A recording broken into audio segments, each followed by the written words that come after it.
వెలుగు చూస్తే వెలుగులో కూడా ఈ అంశం గురించే బ్యానర్గా రాశారండి.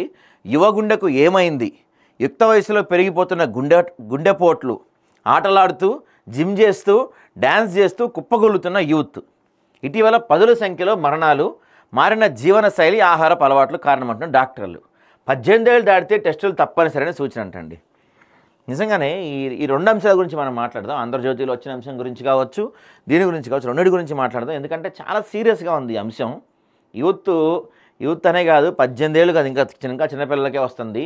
ఎవరికి ఎప్పుడు హార్ట్ అటాక్ వస్తుందో, ఎలా చనిపోతున్నారో తెలవని పరిస్థితి ఉంది. కాబట్టి కొంత చూద్దాం, ప్రజలకు ఉపయోగపడే అంశం కాబట్టి అది కూడా మనం. ఇక గ్రీన్ ఎనర్జీ రంగంలో 80,000 కోట్లు పెట్టుబడి పెట్టబోతుందంటే ఎన్టీపీసీ నిన్న ముఖ్యమంత్రి గారిని కలిశారు. సోలార్ ఇంకా విండ్ పవర్ ప్రాజెక్టుల ఏర్పాటుపై కూడా చర్చ నడిచిందట. కేటీఆర్ తడిబట్టలతో ప్రమాణం చేద్దాం రా, బండి సంజయ్ సవాల్.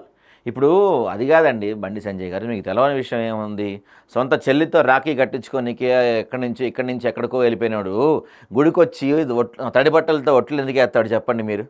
పైగా ఆయనే గతంలో అన్నాడు, జై శ్రీరామ్ అనే నినాదం మనకి ఏమైనా కూడు పెట్టిద్దా అన్నాడు. సో దేవుడి మీద నమ్మకం లేని వ్యక్తి గుడికొచ్చి తడిబట్టలతో ఒట్టేసినా పొడి బట్టలతో ఒట్టేసినా దొంగొట్టే ఉంటుంది. అది 90% రాడనుకోండి. చెప్తున్నా, ఇసుక మాఫియాని కంట్రోల్ చేసి ఆదాయం పెంచుతాం, కామన్ మ్యాన్ తక్కువ ధరకు ఇసుక దొరకాలి, ప్రభుత్వానికి ఎక్కువ ఆమ్దాని రావాలి. ఇది అయ్యే పని కాదు ఇది. ఎందుకంటే మనం మీకు గుర్తుంటే ఒక 1 మంత్ బ్యాకో 2 మంత్స్ బ్యాకో సీఎం ఒక సమీక్ష చేశారు. ఆ సమీక్షలో ఏం చెప్పారంటే ఇసుకపై ఉక్కుపాదం మోపుతామని చెప్పారు ఇక్కడి నుంచి.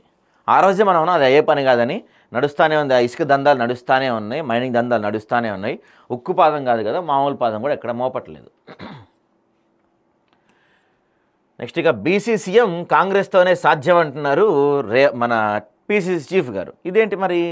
మొన్నేమో ఆ ముఖ్యమంత్రి అన్నాడు కదా, ఇంకో 10 ఏళ్ళలో 15 ఏళ్ళలో నేనే సీఎంగా ఉంటాను అని.